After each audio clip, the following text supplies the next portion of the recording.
Hmm, I had a hard time coming on here. Just kept saying something went wrong, something went wrong, just kept saying that. So if you're watching the replay, there's nothing wrong. My title may have been a little off. I said unbalanced environment will yield low production, right? And what that means is it's unbalanced, whether it's the soil, the air, the person looking after the land is, there's a million things, like whether the person, sprays all their wasp to oblivion. Thanks for thumbs up. There's unbalanced land or unbalanced environment or unbalanced anything, air, that kind of thing. Hey, KP, how's it going? Shawnee Grows.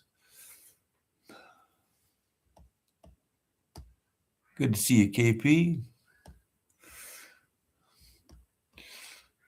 Happy Sunday. Yeah. I tried to come on here and talk about unbalanced environments is what leads to pests and problems, right?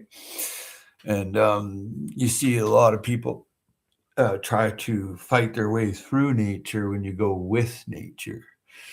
And yeah, so unbalanced environments, yeah, the soil's one, but what you're doing in the canopy to, like if there's someone, your neighbor's going with a, you know, spray the wasp and eliminate them, or you see those little traps they have, those wasp traps and stuff. You need the moths, but you also need the wasp to keep them balanced. But the moths are good, right? But they can wreak havoc on brassicas and stuff like that, right? And then there's other things too. There are infections from the ground, right? There's a lot of parasitic wasps that eat the pest for us. Exactly, and that's just one aspect. And I see people all the time. Like my neighbor there had problems after problems until I made the lawn to veggie patch, and I put everything in there, like from Dole Prill, that coffee looking lime that's 80 million year old creatures ground up. You spread that everywhere, biochar loaded with wood ash and whatever else you got to load it with, right? But once you balance the substrate and the soil, and then the air quality must be balanced too. So you see people taking moss off their houses. That's a bad thing. Okay. Leave the moss on there. It's a filter. It's a sign of a healthy ecosystem. Use the weeds for chop and drop. Absolutely. And compost teas.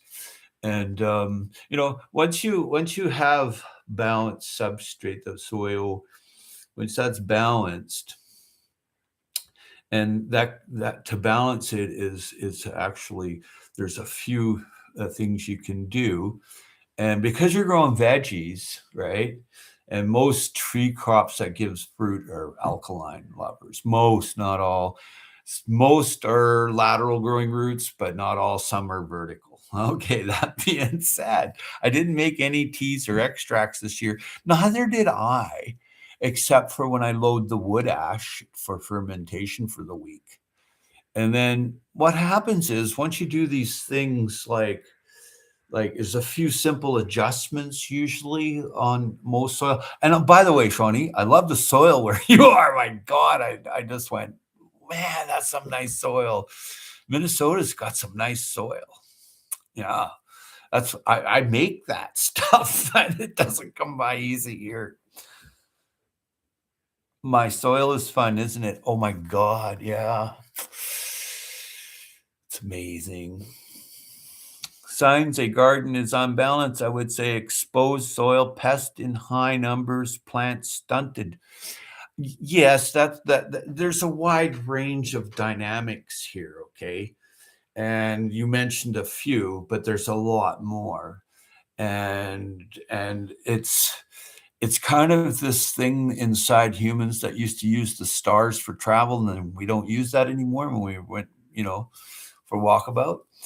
And you don't use that anymore. So you've lost what's balanced. So it takes another person from outside to say, hey, this little adjustment there, tweak it there. And, sure, let's talk about it a lot more signs. Well, my neighbor constantly complained for several years to me about bugs eating her cabbages and worms in her apples and her potatoes got these black wormy things. And I said, in the end, I said, well, if you ever want what I have, just come and ask me. I said, she goes, well, I want that. And I said, well, you have to follow along, right? So she did. And now she's very happy I did an interview with her, Lawn to Veggie Patch. She's got no bugs, no slugs, no problems, right? She grows everything now. Yeah. And it was just some simple adjustments. Like she didn't throw down Dopril lime. She didn't spread biochar or wood ash. She didn't put molasses in the soil to feed the microbes when it's wet. Like when after a rain, is a good bit of sugar really helps microbes, and that defends there's a balance that defends against other like nematodes, bad nematodes and stuff, right? So there's she gave one word answers. Whoa. Yeah, you watched it. Yeah, the video. Yeah. If you're growing pumpkins in the front boulevard, yes. And deer and chewing on them, what to offer the deer that's better to eat? You know what? There really isn't. But when you put a plethora, like say polyculture there, they'll miss one here and eat one there and miss one there and eat one there. It'll all balance out, right? And you're smarter than a deer. I hope so. I know I might be, could be, should be. You put it like a motion detected sprinkler there. Then the deer goes away. Deer comes back. Deer goes away. Now, that being said and done, if you don't want powdery mildew, you can't have that all night long. Like after August, here where I am, it might be different where you are. And Crazy Life Homestead. Welcome. Just a chit chat about unbalanced land and why people get low productivity. I think it's a serious. What is this? What's going on here? I had a really hard time today. There we go. Was coming live. Oh, it would just deny. And I just Crazy Life Homestead. Diva in the Dirt had pumpkin damage, not me. Yeah, it's all in what's balanced. And balance covers person, place, and thing. It's a subject. So you're kind of like in that parameter. So you have a few dynamics to adjust if you're having problems. Like most people here have slug problems, and they're out there putting beer there, and they're out there squirting formaldehyde and all kind of stuff, man. It's crazy. MKP 007, welcome. Get you a wrench. There you go, because you're cool. Hey, Muddy Puddles is here. Welcome. Welcome to the chat, Crazy Life. Even there had pumpkin damage. The deer got her because she put it out by the road because people were talking about this pumpkin that was eaten by the road. She's trying to outsmart the deer. The only way to outsmart the deer is to overgrow the deer with polyculture. Don't put it in a nice little box there and go, oh, I'm over here. I'm the smorgasbord. That's cute, eh? And it just doesn't work. So if you go look at my hugelkultur mound video, my squash and pumpkins and melons, they're all growing over everything. They're growing up. Okay. So you're not down here going, "Hey, I'm over here. I'm your smorgasbord." Yeah, she was really sad that her pumpkin, and it looked like a nice pumpkin, and she has nice watermelons too. She did nice watermelons. She's putting molasses on it, which is smart. It'll fatten up the watermelon. But deer are, is they don't like anything moving. Okay. So if you have a ribbon tied in the tree, say 6 feet of ribbon, and whatever color, it doesn't matter. But that waving, deer are startled. Okay. So, secondly, the motion detected sprinkler. Okay. And also the idea of overgrowing the area. Okay. Like you put everything everywhere and see what goes on. Right. And the deer, like when to leave alone my fig trees, and I have like a super rare fig tree.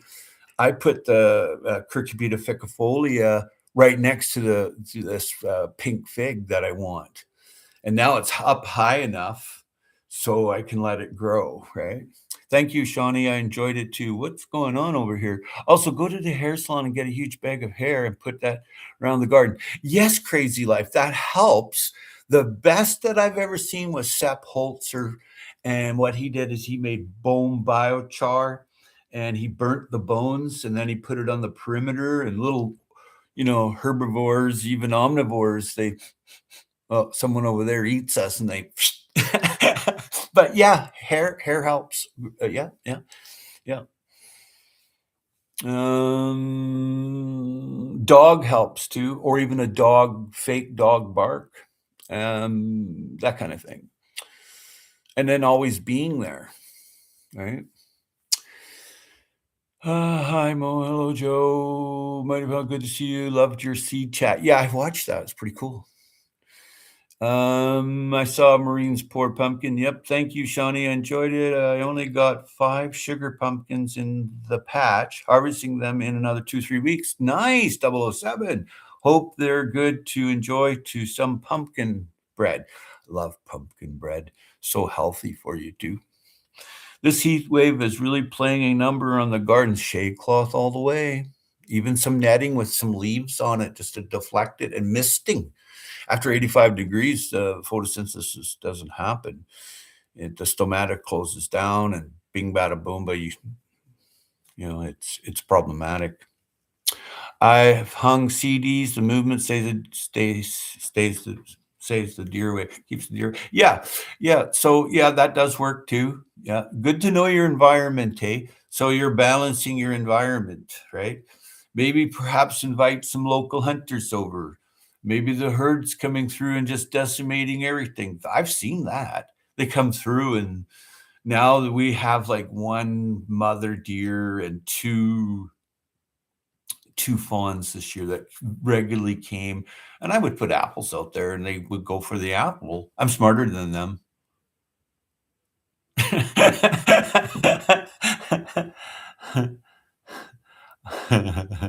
Well, you know what? That's the problem. Deer can get like a little herd of them, and they can go through a bunch of gardens in a big hurry, and they just need thinning out because there's no wolves and cougars right around here. So, they would keep it in check, and playing a bear sound and a cougar howl. I mean, that really scares them. Even the rabbits run. I'm having another afternoon of preservation, the last of the beets until the next planting are ready. Nice. I see you visited the abattoir visited you, one or the two. I forget what happened there, but your ruminants, you brought them in for preservation, which is that's what you're supposed to do. And the big thing about ruminants is to move them through the land sections. Like say you got 5 acres, so 1 acre you keep them there. Next year you keep them at the next one. Then maybe you got another 3 in production. You can leave the one that just where you moved them from to rest, and build up that way as well. There's a selection there. I'm having okay. Deer have pattern trails. Give them a reason to choose another path. So true. Never thought about it, 007 says, but gonna check on using army camouflage netting next to shade the garden with don't hurt to try. Well, you're trying to keep the temperature down below 85 degrees. Okay. Okay, that's your primary goal with whatever you're growing. And even misting and fans and shade cloth and particularly different shade cloths and particularly different plastics. You let in, like, it's not going to cook the thing, right? You want that below 85, and you want to maintain that. And the same with humidity. You don't want it bouncing up and down, because then you got a pile of mold, yeast, fungus, that kind of thing growing on the leaves or trees, right? So to have airflow is everything you want. Oscillating airflow, even if you're growing outside, okay?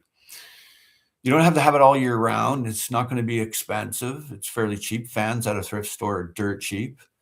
And then you want air to move along, but you don't want to disturb where there's like, if you're doing urban food forestry, there's a lot of contaminants from dryers, people using their dryer, people using their wood stove, their vehicle. The list is endless, and burping, passing gas, whatever, right? There's an endless, it's endless, the cross-contamination in the air. So after it rains, you're going to have high humidity. So you want your fans going, and that's the time that particulates are low. Now, when people spray Roundup, the gas that comes off of it, not this overspray or spray, but we're talking about the evaporation of the gas traveling. There are sensitive plants, and some are not sensitive. Some don't matter. But if you do nasturtiums, they're like the canary in the garden. You have pattern trails. Never thought, okay. The lambs left on Thursday. Wow. Yeah, well, you'd be having some good food. There's high protein. That's the cleanest food on the planet with what you have there. Yeah.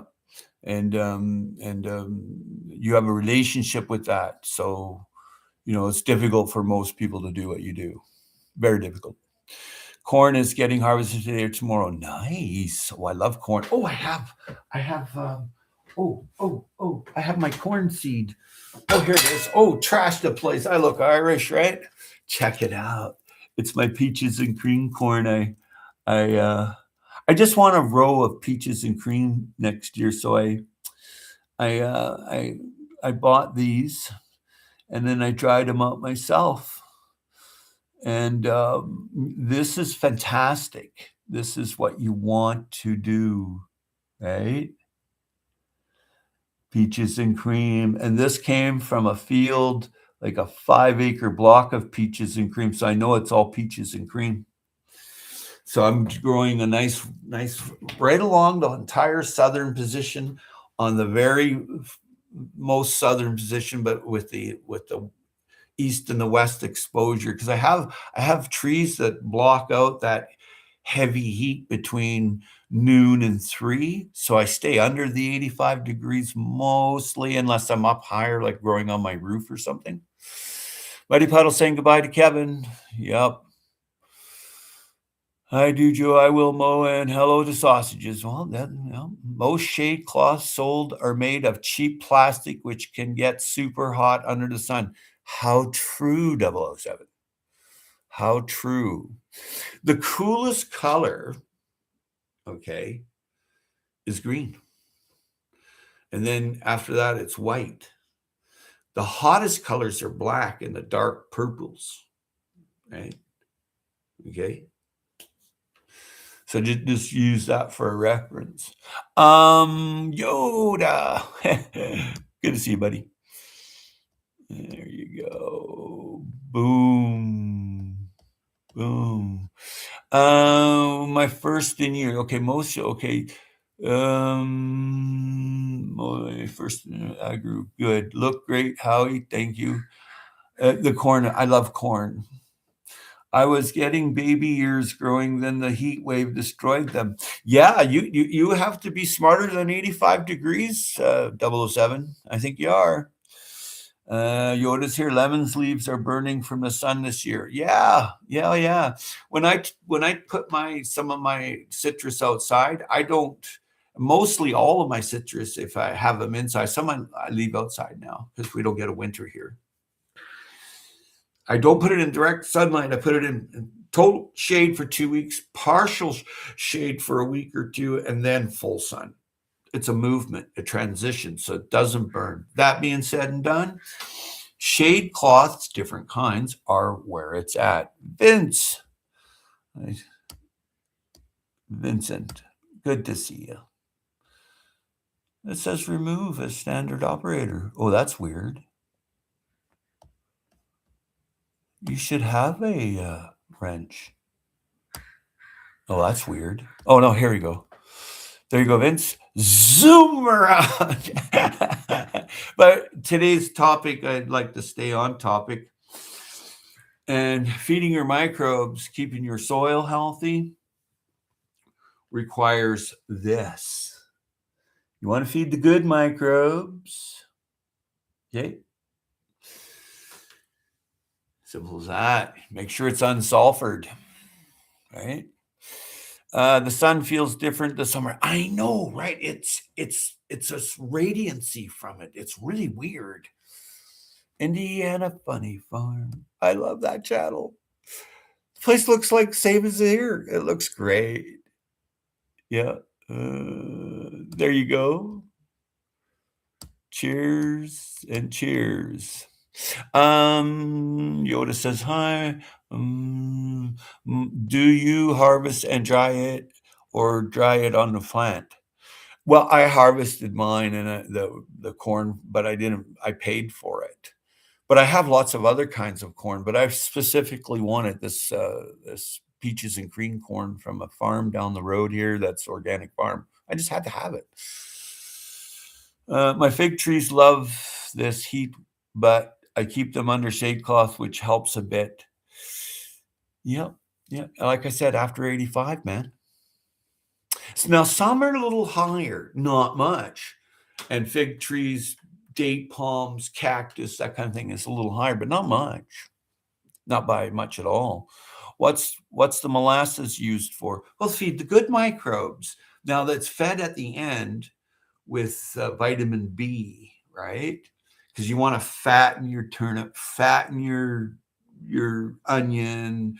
You want to fatten your, and right? You want to fatten. You're in for the win, man. That's what that is for. It feeds the good microbes, and it's as simple as that. And the last month before something is to ripen, that's when that molasses unsulfured goes into the ground. And all I do is I open the cap, I pour it around the plant like that, then I hit it with water, let it soak in. Of course, there's other things there too, soaking in too, like biochar. It soaks right into it. Ooh, here's a little home for the microbe, right?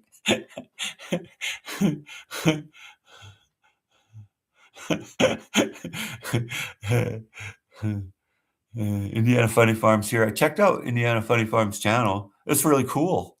Go check it out. What's the molasses used for? Hopefully you got it. Currently 89 in mid-South Kentucky at 10 a.m.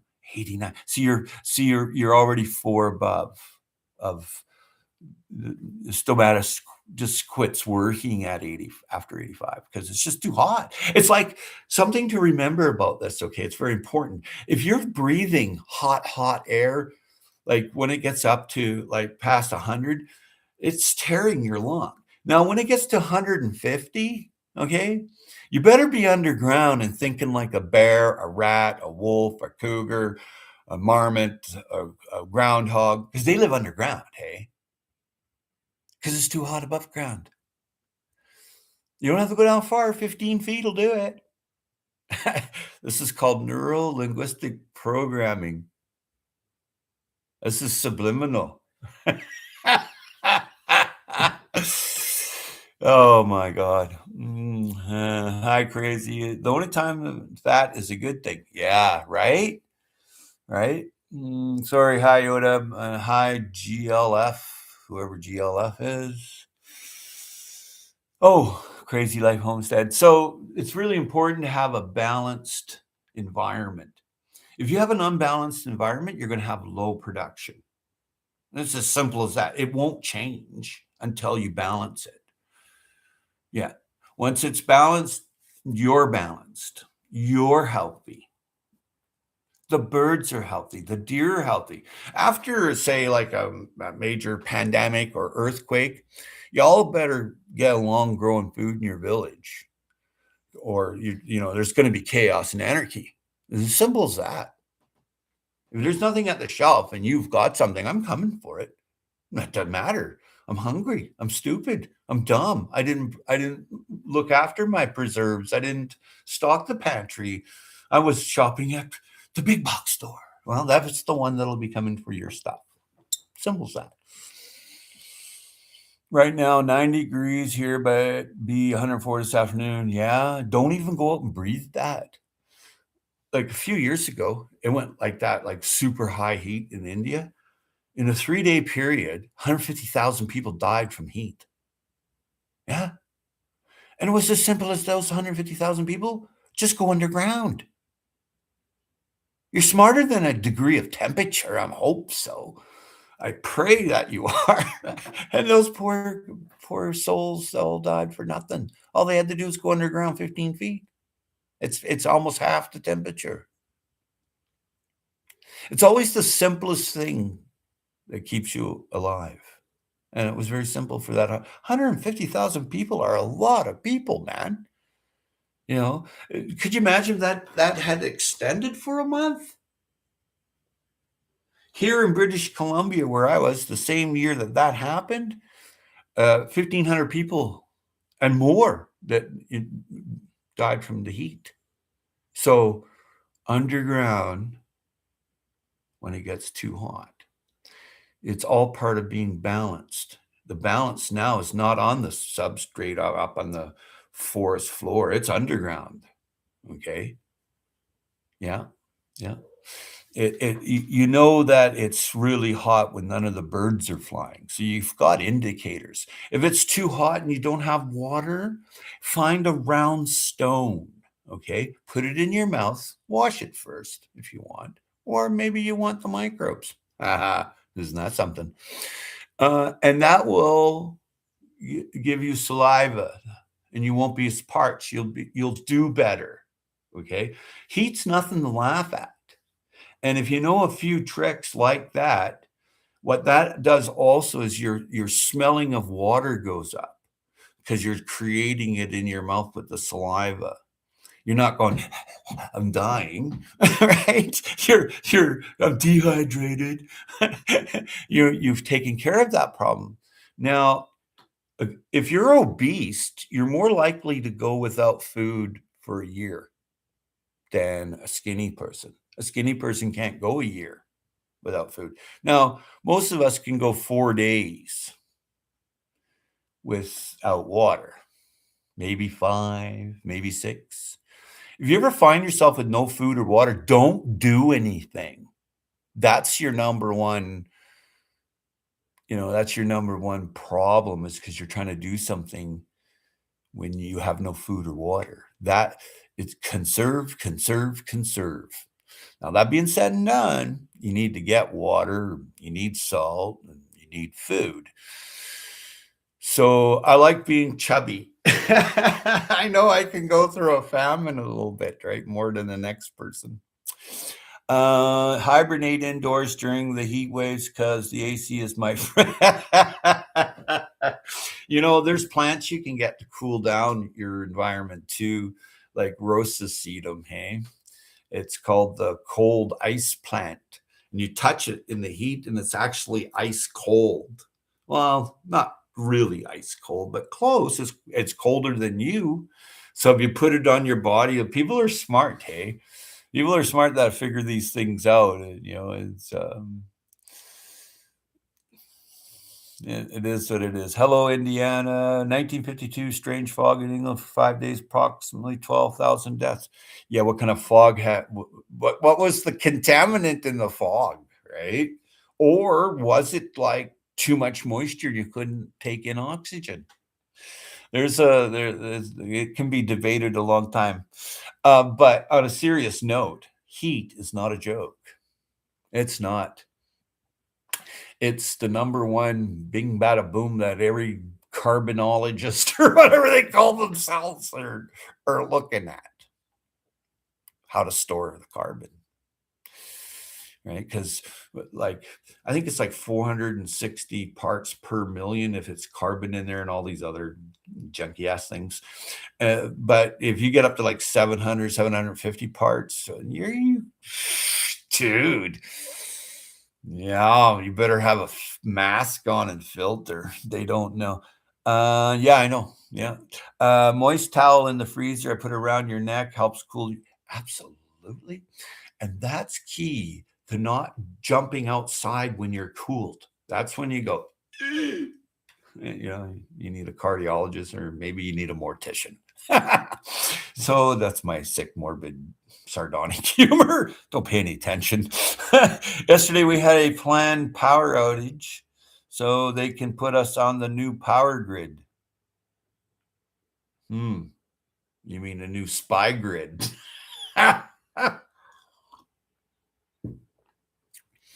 There's some things I do in my life I don't talk about. And one of them is I see what's going on in my environment when I use experiments. And it's interesting to see. It was very hot here in Louisiana. I bet, hey. Heat is no joke. Microbes die. Worms don't go up, they go down. Why? Why does a worm come up when it's all nice and moist and lots of fresh air in the morning? Because that's what the environment's for. Oh, it changes in a heat wave. You don't see a worm, do you? You see the poor robins just chasing after you because you're digging, right? Before that, he wasn't chasing around anything on the food forest floor because he couldn't get at anything because it was just too. So what I do is I leave a board on the ground for my birds. All the bugs, I'm smarter than bugs. Did I tell you? I put a board on the ground, and then in the morning when all the birds are around at the feeders, I'll go over and I'll lift up the board. There you go, boys.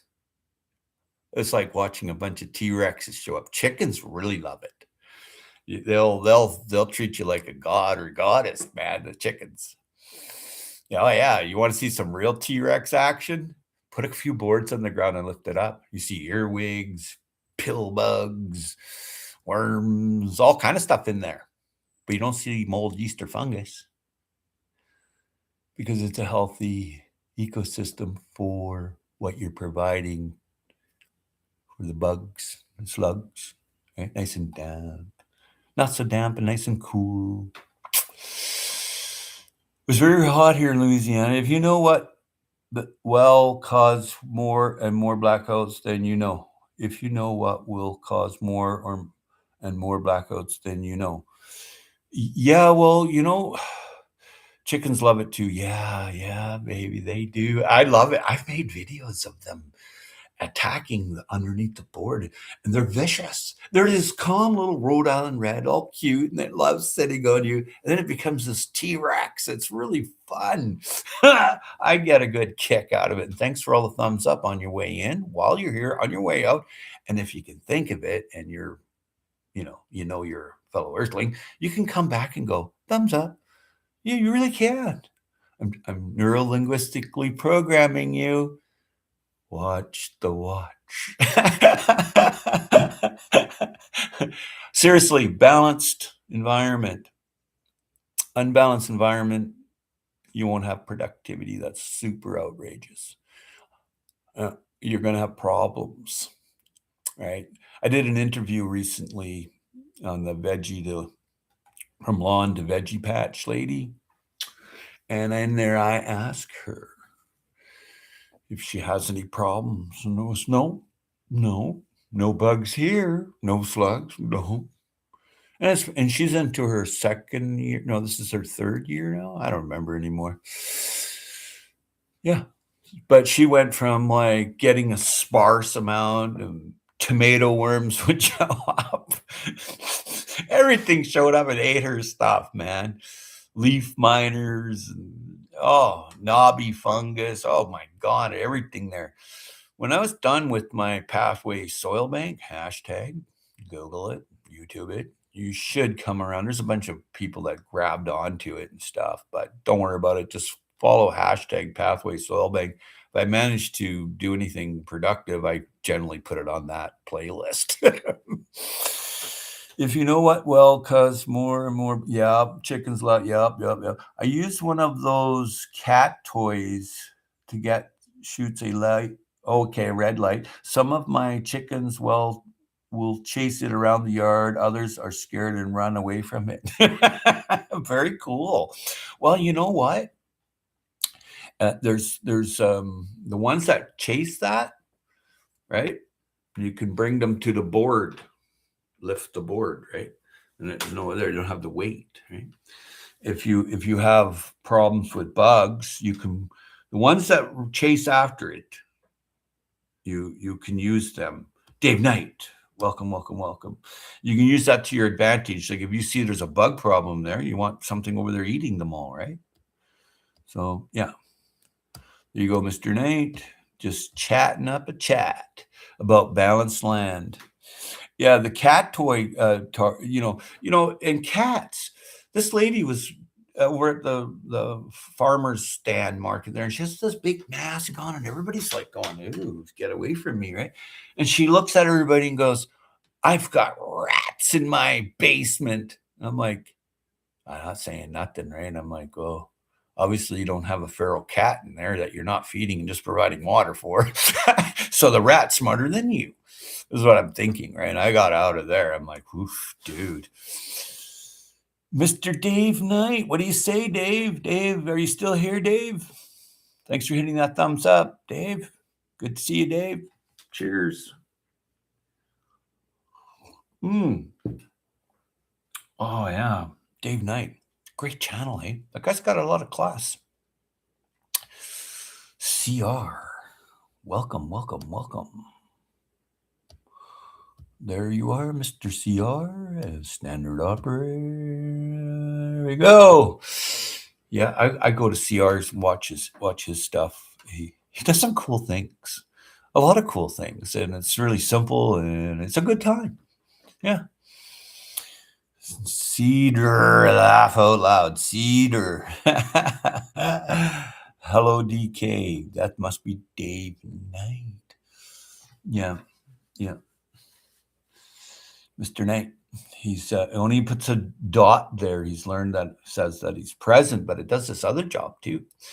That's really healthy for a balanced internet. I think maybe that's what it's called. Anyway, it's less for the data center to keep. If you just put a dot there, right? Once everybody starts putting in stuff, that's cost money. That's why they're building these things, because they want to store your data, right? In time data, previous data, and a place for your future data. So when I put a dot there, that's what they get. Right? It's not a long sentence or right. Anyway, not trying to get off topic here, but balanced soils, balancing the substrate to where it's a healthy substrate is up to you, because you have concept of observation is key to the survival in your environment. Muddy Puddles is getting a hi from Dave Knight. Dave Knight saying hello to Indiana Funny Farm and to CR, and I'm outside watering. Well, at least you're watering at the right time now. You're not going to get as much mold, mildew, and all that stuff, because if you water in the evening, that increases dramatically. But by morning, if you're watering in the morning, the ground is nice and cool. Your water is cool. It's a match, right? You're a smart guy. Heard that seed companies will modify the seed sold to only produce once, so one cannot save seeds anymore. Well, you know what? Don't get programmed and save your seeds. 007. Yeah, I heard all that too, and I thought about it, and I went, well, all the seed that I have in my freezer inside of a pill bottle, dipped in wax and dried completely for like 3, 4 weeks. Pretty sure nobody's going to be bothering me. Yeah, pretty sure. If you could mention it, someone's doing it. 007. You can bet they're doing that. And other genetic modifications too, where it doesn't accept Roundup or doesn't glycidate or whatever. MKP, yes, everything F1. Buy heirloom varieties and start collecting your own. Absolutely. Casters Fishing Whales. Hello, hello. Adrian. How's it going, buddy? There you go, Adrian. You can go surfing in your fiefdom. That's cool, hey? Good to see you, Adrian. Oh, yeah. Casters Fishing Whale. I think I'm a member. I better check it out. Let's have a look-see. Well, let's make you a moderator first, because I'm pretty sure I've been to your channel. I've watched videos. I'm pretty sure. I'm not 100%. Yes, I have. Yes. And yes. Oh, I better hit that button again. For some reason, I'm not signed up. Because you do fishing and stuff. And, I love fishing. There you go. And welcome, Casters Fishing Whales. Must be Wales, jolly old England. And he knows Adrian. And CR knows Adrian. So anyway, back to like, I'm going fishing and foraging pretty quick. I shall eat the best foods on the planet, the best whole foods I have to purchase, and I will do my research. I'm not screwing around with any unknown knowledge, and the governing accordingly will happen, because it has to happen. It's as simple as that.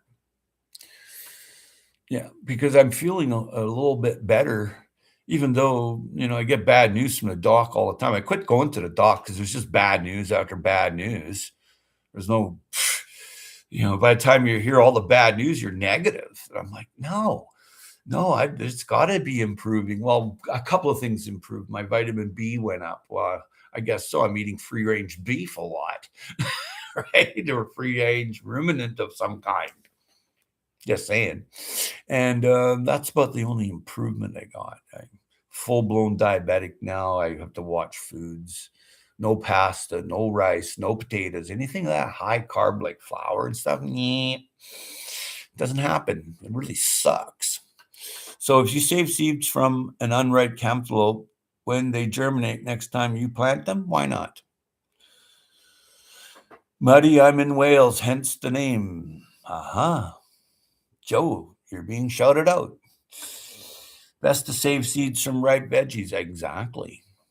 When I made my bread and butter pickles yesterday, I think it was yesterday, it doesn't matter. There was ripe seeds inside the zucchini. Sorry, it was the zucchini that I canned yesterday. But there was seeds that were ripe in there, and I went and I ate one. And I'm like, oh, it's nice and soft. And I thought, oh, that's going right into the pickle.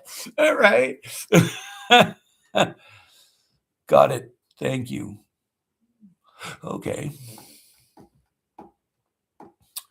Yeah, so when you go to the store and you buy food, like you bought a cabbage. You plant the cabbage after you've consumed it a little bit by the end there, it'll grow more cabbages.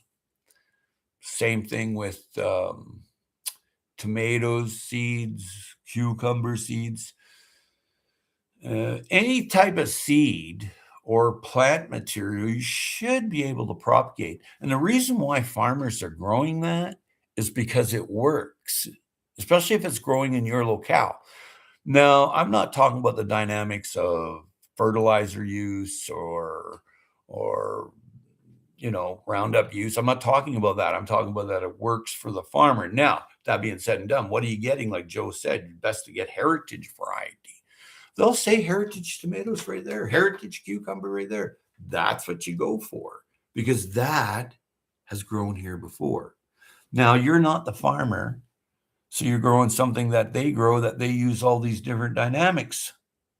That being said and done, maybe you're into the dynamics. I'm not.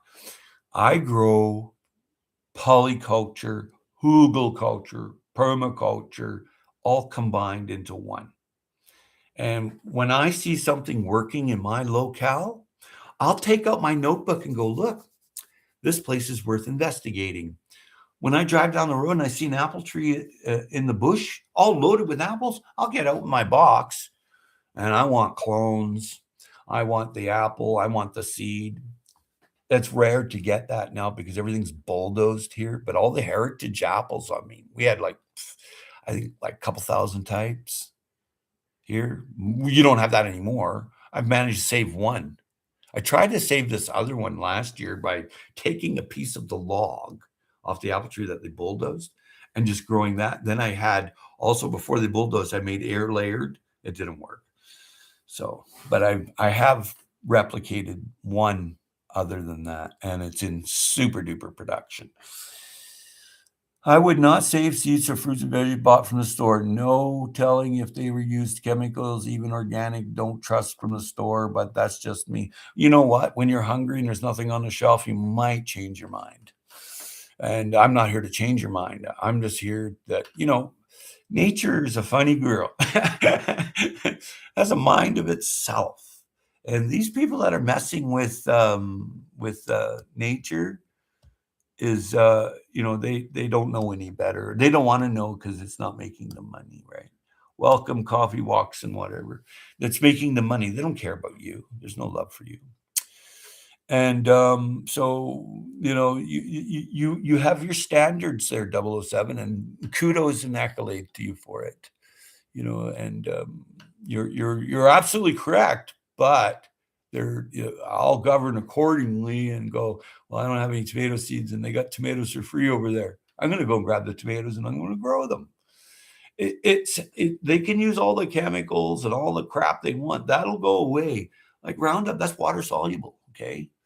And when it's genetically modified, like cherry tomatoes, they regrow here in Canada by themselves. That's not supposed to happen. So what's happened is the cold gene from a flounder from the Arctic is put into the tomato to where it's a cold gene so it can survive cold, the seed. Okay. That's modification. Okay. But if you're a purist, I love you.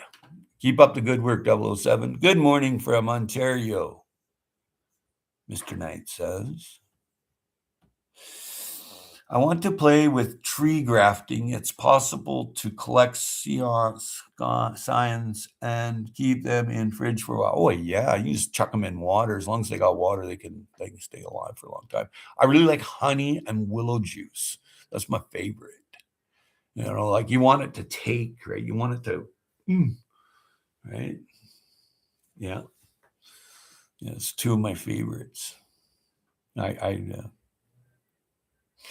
You're looking for like enzymes and stuff, right? They even spit on it. I've seen it. The growth hormone is that's what you're looking at.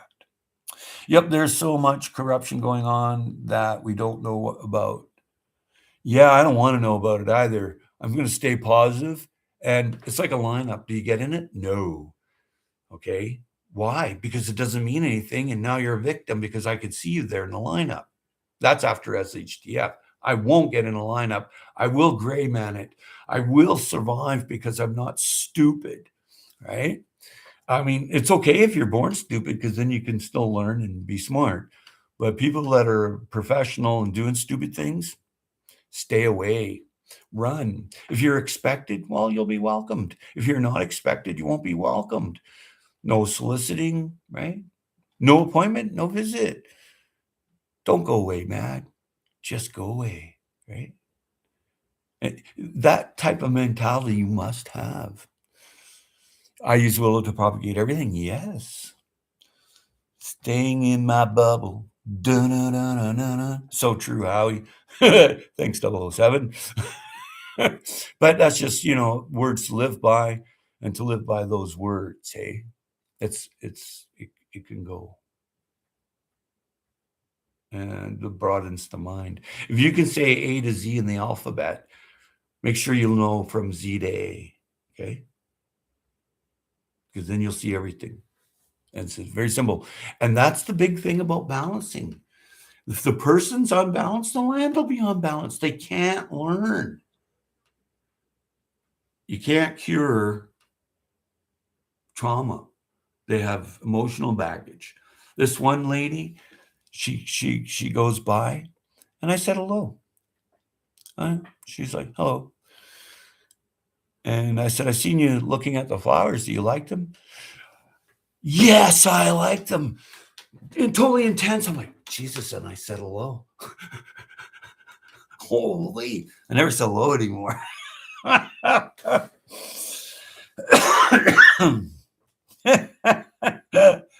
just don't. I just too intense, man. And this other person, this other earthling, stops by my hugelkultur mound, and the earthling goes, I don't understand what you're trying to achieve. I just stayed quiet. There was no words. There was no words. I couldn't balance the earthling. They have to balance themselves, right? Simple as that. Mr. Knight says, good morning to Bay. And Adrian says hi to Bay. And Bay should have a wrench. Yeah, she does. She has one of those permanent ones. Yes, most people are so harsh nowadays. Can't even say hi when in the store. Oh, don't bother. Don't make eye contact. You're better off. When you see someone going, oh, I fell down, don't run over there to give them assistance. See if they actually fell down. Let's see the wound or the bruise. Then they got a story. Oh, I need to get to there and there. I need money for the...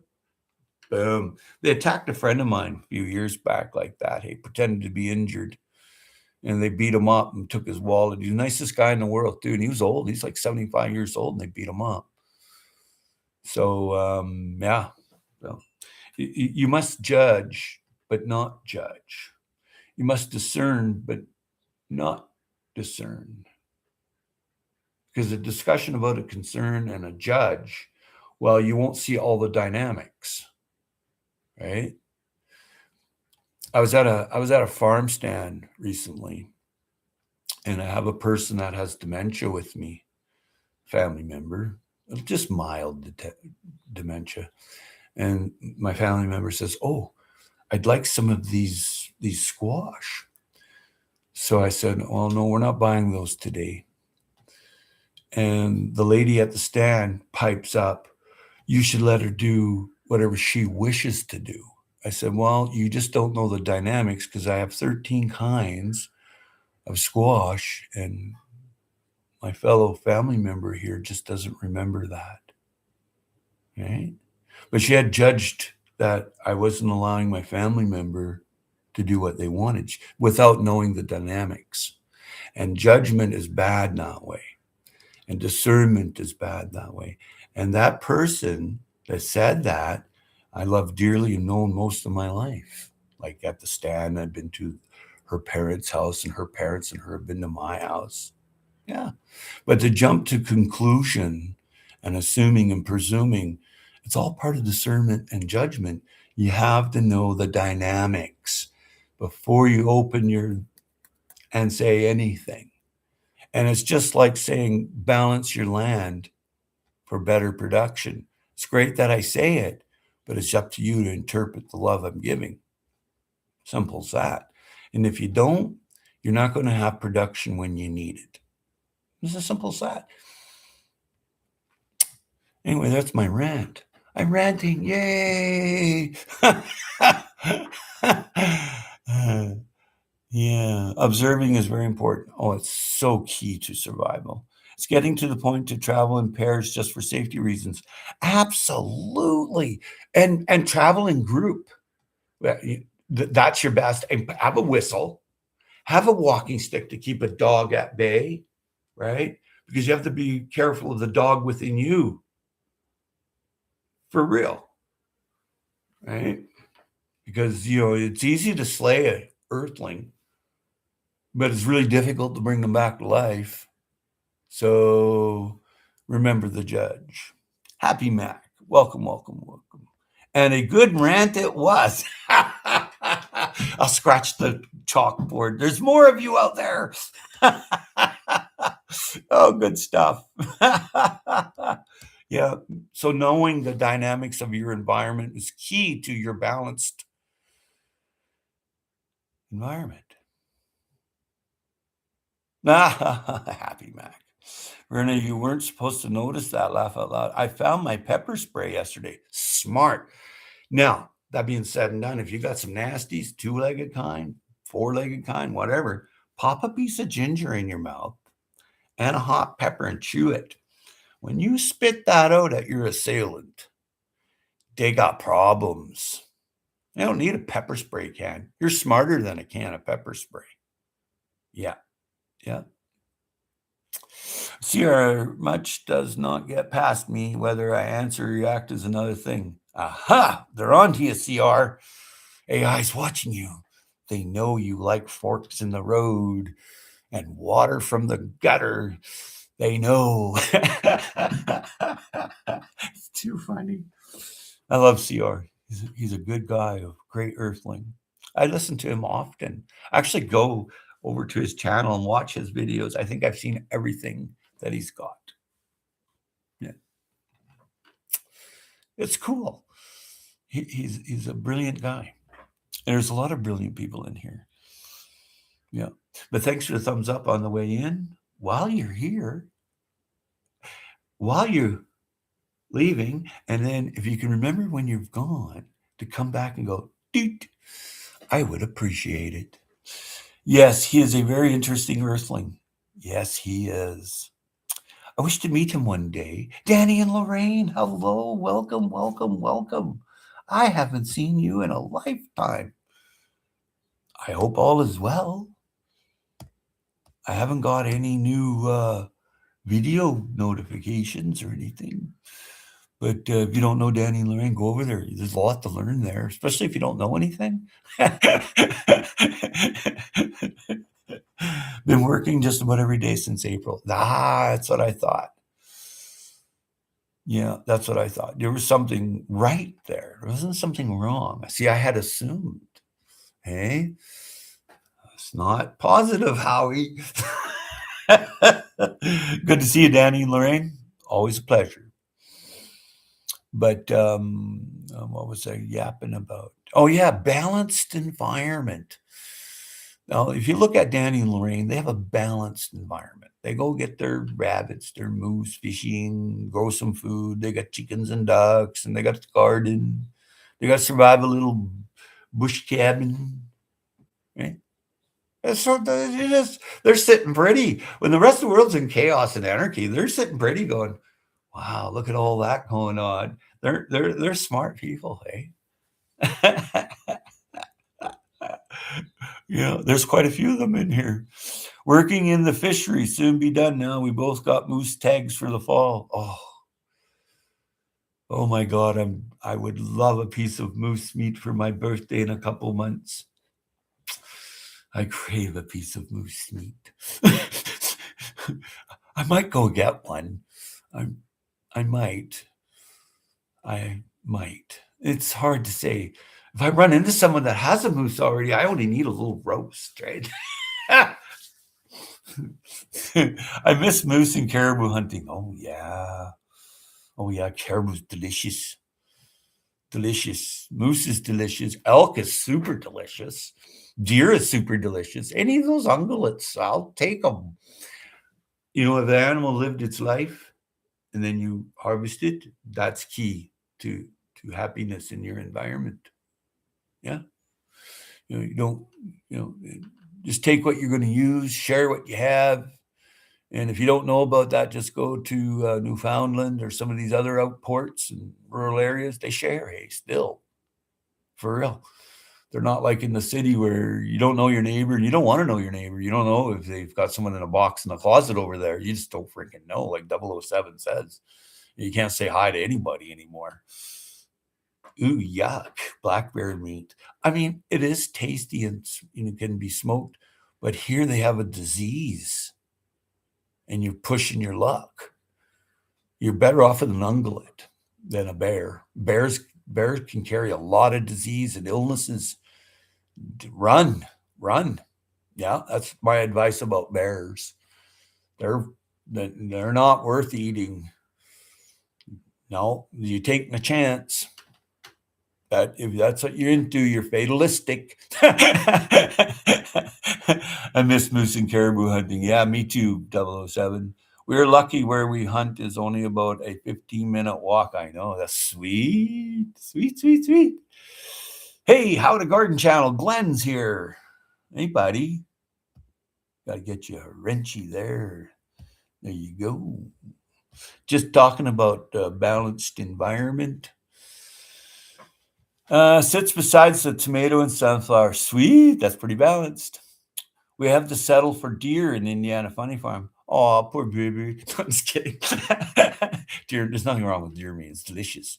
Doesn't carry like problems like a bear.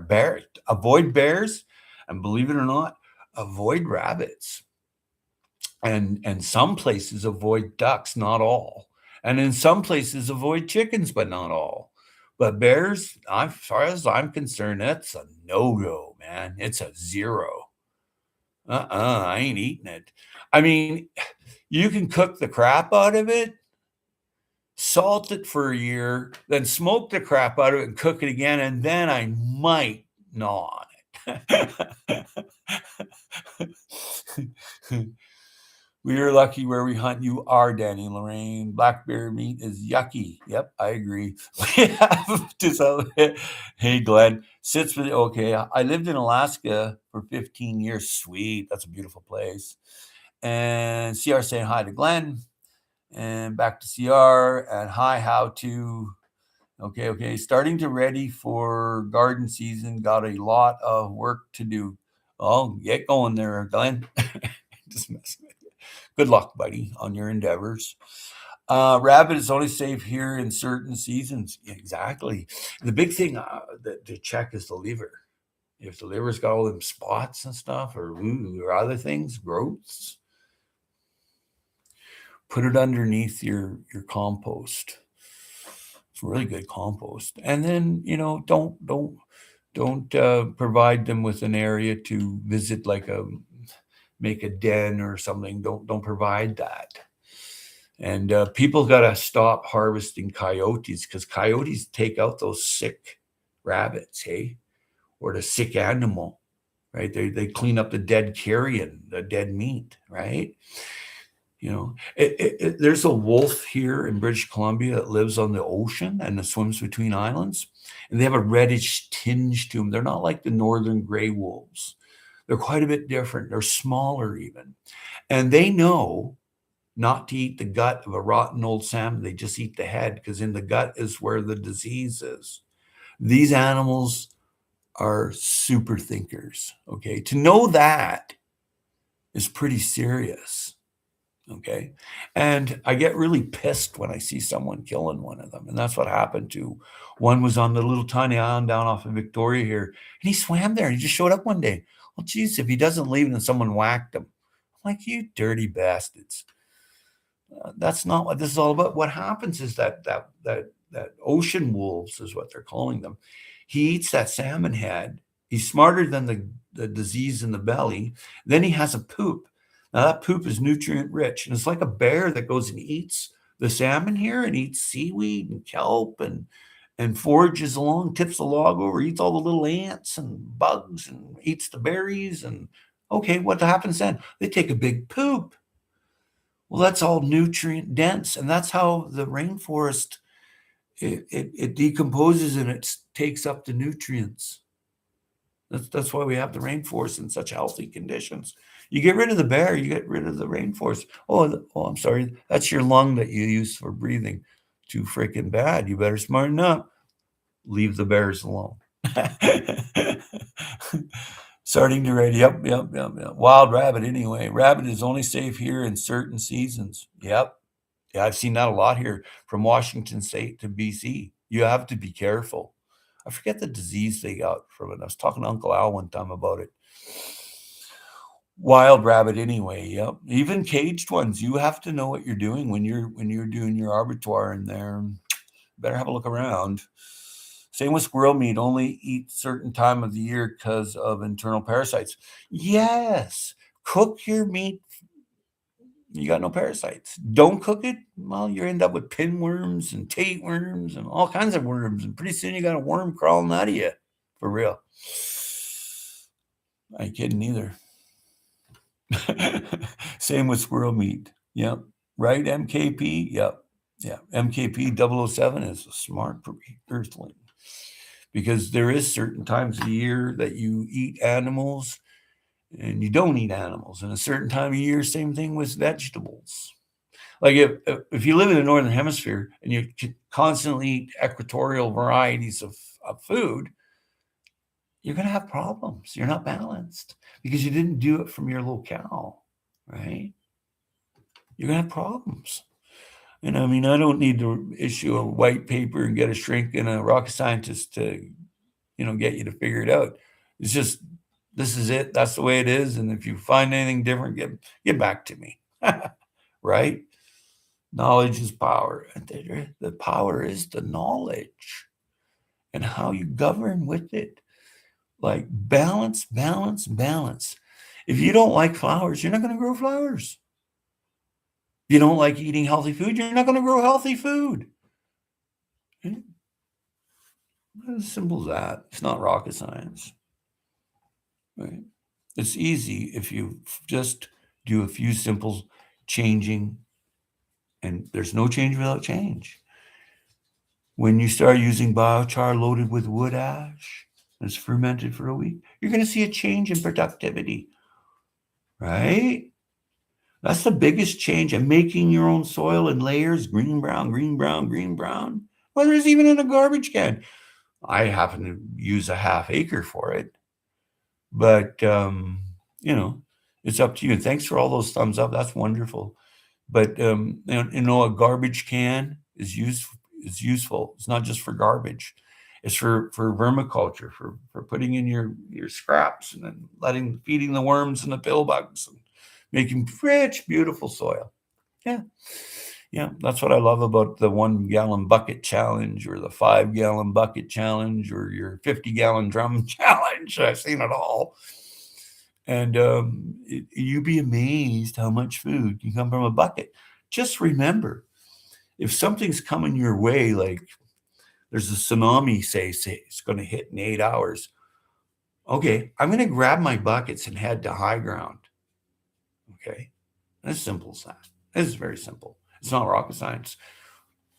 Containers are mobile. Don't have a container garden and you're all in play in the ground, you're going to have problems. You got no time to grab anything and leave. I'm just talking about a tsunami, right? I'm not talking about other things that can happen, whether it's airborne, aerosoled, whatever the contaminants is that was in that fog in England that time, right? Yeah, power is knowledge. Yeah, the light, man. Thanks for all those thumbs up. That's wonderful. All type of books are so important to have around the house. Absolutely.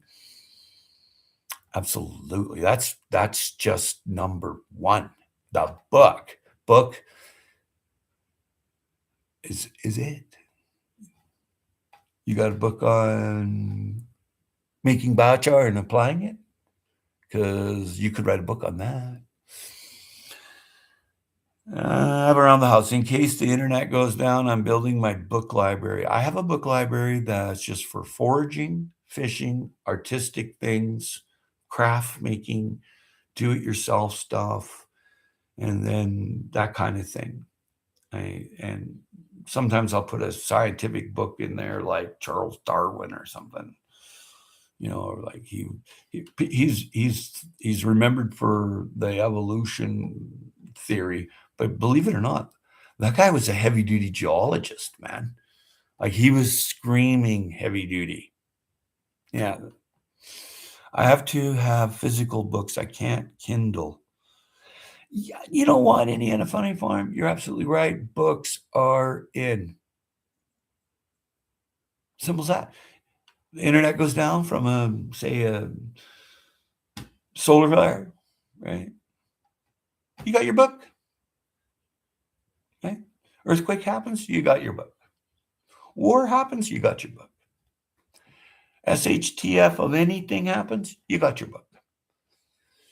The thing to remember, it's important, is that you now with the book have a concept of observation other than yourself, because the book is observing for you in real time, because you're looking it over and then you can see what you're going to do. Books are good for organizational skills. Okay, you're organizing your garden. Oh, okay. Don't forget polyculture, where there is no organization and you're just planting a little bit of everything on a mound, like the Three Sisters or something. They all look after each other, right? But in a book, it can go, oh, look, this is line gardening. That's all perfectly fine. Like you're growing a row of lettuce, because it's difficult for the lettuce to grow all in with the polyculture, right? But there's no need to put beans in there. Beans just put tons of nitrogen in the soil. Yes, chaos gardening. I love it. Yes. What I do is, I plant everything in little islands, right? When I put a tree there, I put a grapevine there, kiwi vine, a rose vine. Okay. Let's see what happens. It grows up, natural arbor. Got a little pruning now that they're older. Top production. I prune back the grapes a lot more. I used to just let them run everywhere, but that can get overwhelming. So I prune my grapes back a little bit. But I'm doing a video at the end of September when all my grapes are ripe here. And I'm going to do a video, and I have a new ladder, an orchard ladder with a tripod. And I'm going to do some really cool videos way up high of harvesting in the canopy. So that's the big thing, is to remember there's a lot of food in the food forest canopy, on the ground, and under the ground. You got 3 layers there, okay? The food forest where you can rely on. And that's important. I have a physical, I have to have physical. Okay, yeah. Books will be gone before we know it. They are scanning and saving them in data centers, then destroying those books. You know what? You're not far off. I've seen a bunch of books go to the incinerator. Yep. They do this book drive, and then whatever was left over that nobody wanted. And I thought that they were good to have. They fueled a gasifier or something like that, like a burner that create electricity. They put poop in there too. They dry out the poop and then they burn the poop, all kind of stuff. So I don't know if that's a conspiracy, but it's definitely not healthy to not have books. If you don't have books, you're just unbalanced. You don't have any guide and direction. Boom. Can't even recycle the paper parts. Yeah, well, I would. Hey, thanks for all those thumbs up, and I'm gonna let y'all go, and I'm going fishing. So, and I'm going foraging, and I'm going to check out the planet. So y'all take care of yourselves, and much love, mad respect for yourself and for others. But love yourself before you love others. Okay. Y'all take care. Next trip back home this fall, we'll look for some book sales. garage sales, book sales, estate sales on Marketplace. Take care. See y'all later. Much love. Thank you for being here, and thanks for hitting the thumbs up if you're watching the replay. If you don't hit the thumbs up when you watch the replay, I'm letting Santa Claus know you're bad. Take care, MKP. See you there, CR. How do I get out of here? End stream now. Remember, balanced environment. There's a great dynamic there, and you'll be healthy. Cheers, Happy Mac. And anyone else I'm missing? I have to figure out how to get out of here. Oh, here we go. End stream now. There we go. Boom.